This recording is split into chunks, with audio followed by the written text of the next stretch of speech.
Start the sermon and have people sleep.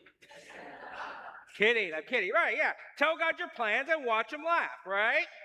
And I've seen this, and I'm sure you have too, but I've seen this countless times throughout my life. One way I saw it was as I was getting ready to graduate high school. I was all set. I was going to graduate from Kofa High School in Yuma, Arizona. I had been accepted, had it all planned out, that I was going to go a couple hours due east to the University of Arizona in Tucson, and I was going to major in history, and I was going to do about the only thing you could do when you major in history and be a high school history teacher. All right? I had it all figured out. And then my pastor kept saying, when are you going to Concordia? When are you going to go to Concordia? I'm not. When are you going to go to Concordia? Dude, do you know the price of in-state tuition I could get at the University of Arizona? Concordia, and this was in the early 2000s, so you can only imagine what it is then. Concordia is like $24,000 a year. Can't afford it. So finally, January of my senior year of high school, I applied to Concordia University, Irvine, California, with the holistic, godful task of getting my pastor to shut up. I'm serious, right? And within weeks, I was accepted. And then like 2 weeks later, we got the financial aid package, and my parents took a look at it and said, we can do this. Okay. So I still went as a history major, though. And then second semester freshman year, sitting in there in a New Testament class, because Concordia is a Lutheran university, so it doesn't matter what your degree is in, whether it's church work, whether it's business, pre-med, whatever. Everybody's got to take a few standard theology classes, and I'm sitting in history and literature of the New Testament, and I'm not trying to be bodacious, but as a professor is doing one of those things, which I hated, when they give you the syllabus and then they read it verbatim, word for word, okay? And I know that. Talked to some people, prayed, pre-sem, here I come, and the rest is history. So now I still get to talk about history, but I'm no longer a history professor or teacher or anything like that, right? So got your plans. This week's sermon is a little bit like that. Because, all you got to do is you can look at the front cover, the picture of Jesus' pierced hand, the globe there, even the title, Jesus for Everyone. I had it all planned out. Because if you look at the three readings we have for today, it is Jesus for everyone.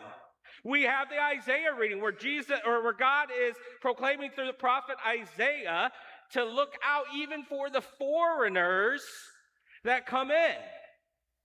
And for us today, the way we relate to that is, there are definitely still, and I'm not getting political, there's definitely foreigners that come in. But you got to understand, the Jewish faith in the days of Isaiah, it wasn't, okay, you could either be Jewish, you could be agnostic, you could be atheist, you could be, Baptist, you could be Catholic.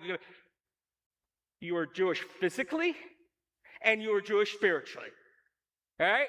So if you were a foreigner, that was the only way you were Jewish. Today, we look at it, we've got people, maybe even people sitting in here.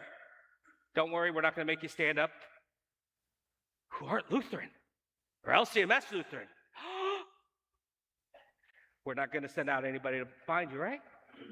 But it relates. We've got Paul talking in Romans, our epistle lesson, about he is being sent to the Gentiles, the non-Jewish people. And this was a point of contention in the early church. Because you had some that wanted, Jesus is Jewish, so you have to be Jewish first in order to believe in Jesus. And then all of a sudden, Paul's coming along like, no, I've been sent for the Gentiles. Right? That's why Paul doesn't write letters to Jerusalem, but he writes them to Rome, Corinth, Ephesus, Galatia, right? All these other countries. And then you got our gospel reading where Jesus is talking and dealing with a Canaanite woman, a woman outside of the Jewish faith. And so through all the 3 readings, we see there's enough Jesus, enough God for everyone. There, sermon 1 done. That was where I was originally going. But then God struck me with something, especially as I was rereading our gospel reading, where our gospel reading we hear, and it comes off a little bit different, doesn't it? Because normally when we think the Gospels, especially when we think the Gospels plus Jesus being an active participant, it's one of those, aww, right?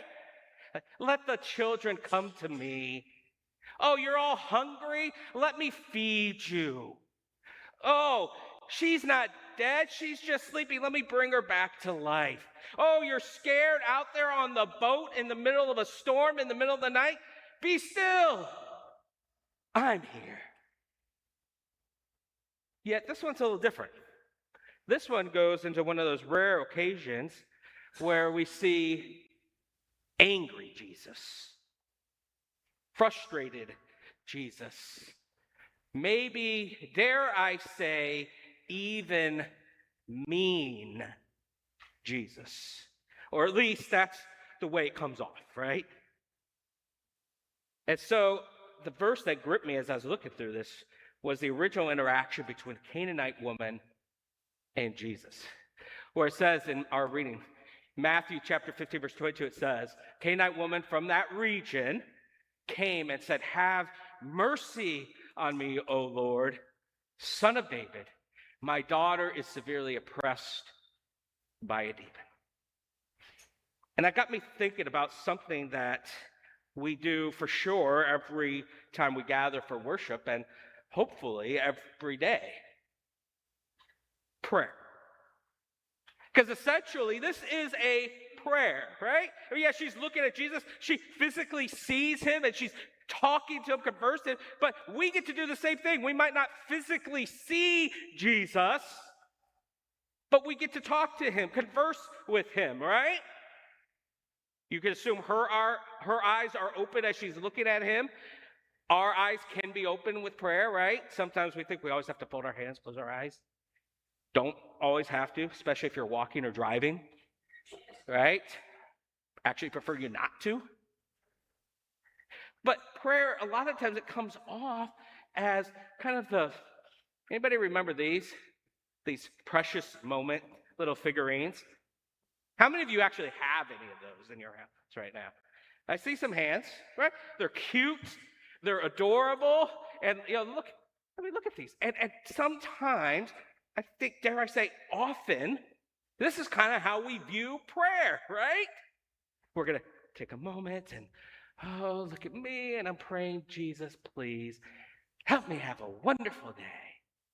Help today to go okay, right? Even when we have some of those difficult things. All right, please be with me when I go to the doctor. I know you're there, amen. And we treat it like it's just this thing we do, and we look so peaceful and graceful when we do it. And it's a calm thing. It's kind of like tying your shoes, right? Just something you do. But I think when we look harder at today's gospel lesson, we can get a different understanding of prayer. Now, again, just to kind of set the page, or set the table with what's going on. Earlier in Matthew chapter 15, we have a lot of interactions with Jesus and the Pharisees, the religious leaders, right? They're going back and forth, and we see where the religious leaders are nitpicking everything that Jesus' disciples are doing. Like, oh, yeah, they didn't wash their hands before they ate. Now, again, those of you with kids, we understand this to an extent, right? But at the same time, this isn't just kind of oh, you've been out playing in the mud, you've been doing that, you've been picking your nose. I'm not looking at you, Randy, okay? Wash your hands. This is well, you have to, because you got to make sure you're spiritually clean as well before you can eat and all that. And his disciples didn't do it. And so they're asking Jesus, well, you're saying you're this big religious leader and all this kind of stuff. How can that be if your disciples don't even follow the rules? And Jesus comes out with this very, precise and potent, response. He says, hear and understand. It's not what goes into the mouth that defiles the person, but what comes out of the mouth. In other words, we can get so focused, Pharisees and, again, even church today, we get so focused on the rules and the regulations and the procedures and everything that we got. Nope, you got to do this, you got to do that. You can't miss that. You got to have this. You got to say that. You got to bow like this. You got to light the candles just this way. Quick side note. That's why I tell anybody who acolytes, we have a way we like to light the candles, but as long as the church doesn't burn down, it's a good day. Okay? But you got all these things, and Jesus is saying it's not the rules. It's what comes out. For instance, if I come up here and I follow every right rule and do everything perfectly, and then I leave from service today, get cut off, and say some of those words where, in the movies, it's like, ba, ba, ba, ba, ba, ba, ba. Just the noise over so you don't hear it. What good is that? That's not Christian witness, right? And so he has this discussion, things are going, and then he gets out.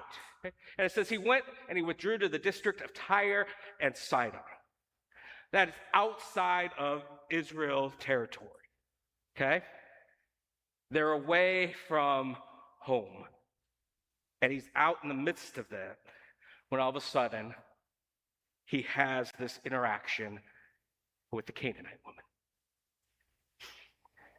And again, a quick reminder, the Canaanites, they are the ones that they were in the land of Canaan, the land of milk and honey, the promised land, as God led them in there. And in one of those harsh parts of Scripture that we don't have time to go into today, we don't always truly understand, God says you got to get rid of all of them. And they didn't. And so there's still remnants, right? And so she is a descendant of those remnants. As she comes and she says, Lord, help me. And she is showing all reverence and everything. Have mercy on me, O Lord, Son of David. I know who you are. My daughter is severely oppressed by a demon. And we expect what? We expect Jesus to drop everything. We expect Jesus, at the very least, to look at her and say, have no fear, Jesus is here. And to go and to care for and to deliver the demons out of the girl.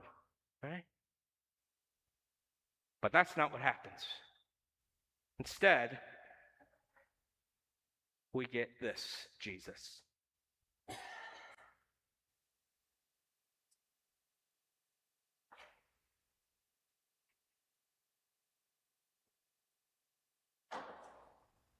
Feel the awkwardness yet?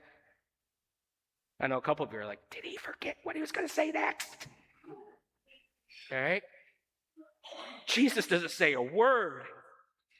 And you get the notion in the text that she's asking again, and probably even again, right? Because finally, the disciples look at Jesus and they say, send her away, for she's crying out after us. Right? This isn't, hey, Jesus, I know she's a Canaanite, we're Jewish, but man, can you do her solid? It's her daughter. No, this is can you just shut her up? Give her whatever she wants. We're over it. Okay? Have you ever been in that situation? Maybe as a teacher, a parent, a grandparent? Can I have this? Can I have this? Can I have this? Can I have this?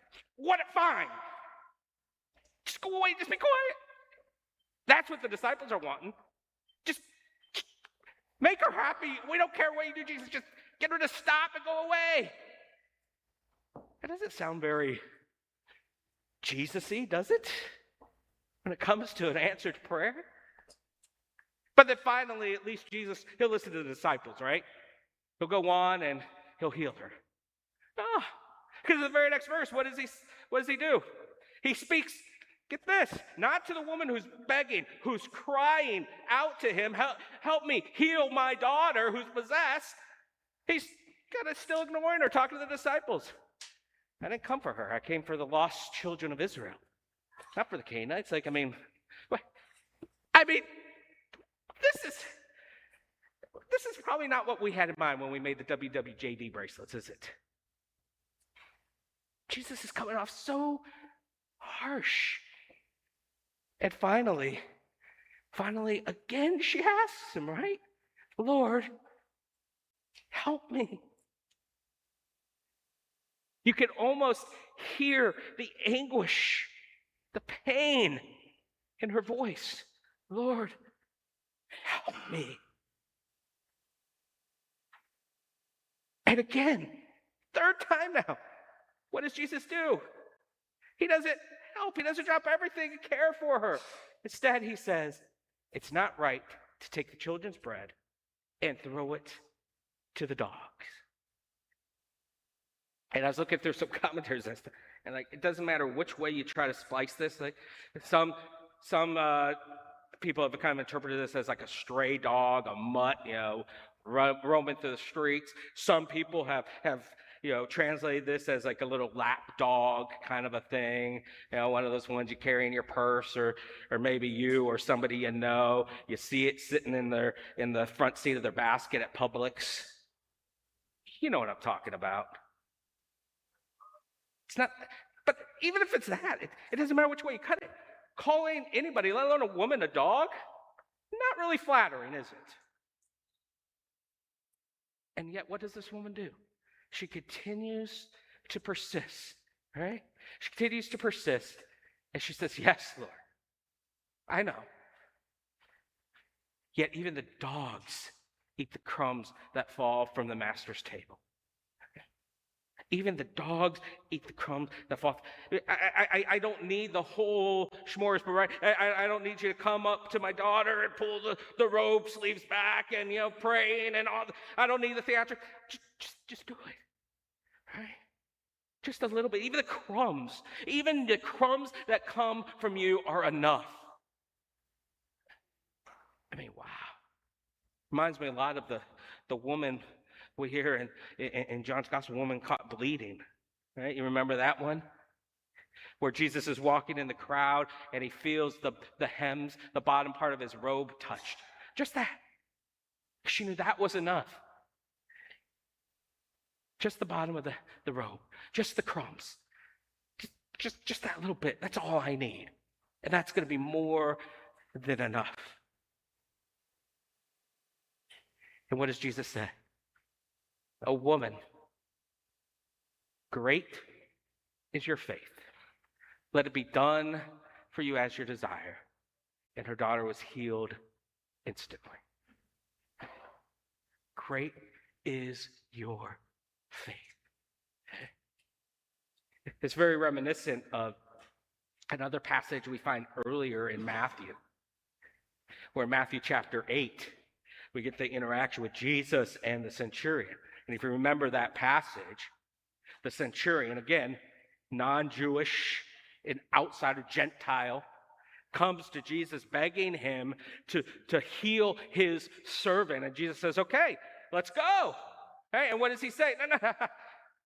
You don't have to go anywhere. Like, you could just stay here. Just say the word and he'll be healed. And what does Jesus say? Again, he says, when Jesus heard this, he said, truly, I tell you, with no one in Israel have I found more faith. Okay? So as we look at this passage of the Canaanite woman, it tells us two things about faith, about prayer, about Jesus.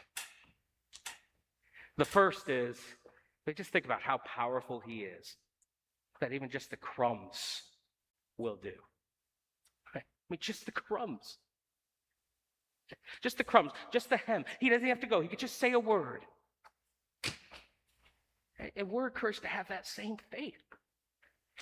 That same faith that we just even just a little bit of Jesus. Right? And we're going to get that opportunity just a little bit as we come forward and we have his body and his blood in communion. Like, I don't know about you, Yeah, I mean, we call it what? The Lord's Supper, right? Suppers are good. Suppers are great. I mean, they're so great and fantastic that some of you, originally from the Midwest, you remember things called supper clubs.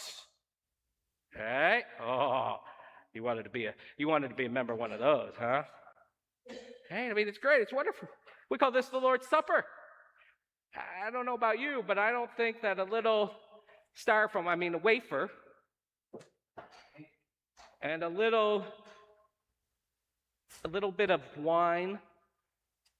Yes, who's that? I heard that over there. Of course it was Denny. A little shot of wine. That's not going to fill you up. Right? That's not going to fill you up. These are mere crumbs. But what power is in these crumbs? Because what do we get? We get the forgiveness of sins. We get the reminder that we are God's beloved child from these mere crumbs from our master's table. That's the first thing we remember. Second thing is it reminds us to be persistent. Because another saying you may have heard throughout the years, and I know I've heard it, and I'll be honest, I've even used it as a pastor. You pray to God, and you're going to probably get one of three answers, right? Yes, no, maybe later. Right? And that's okay. That's fine when you're praying for mom to make your favorite meal for dinner that night. That's fine when you're praying that you made the basketball team or the soccer team or whatever, or that you got that job that you put in for, you put all that hard work in for. That's fine when you're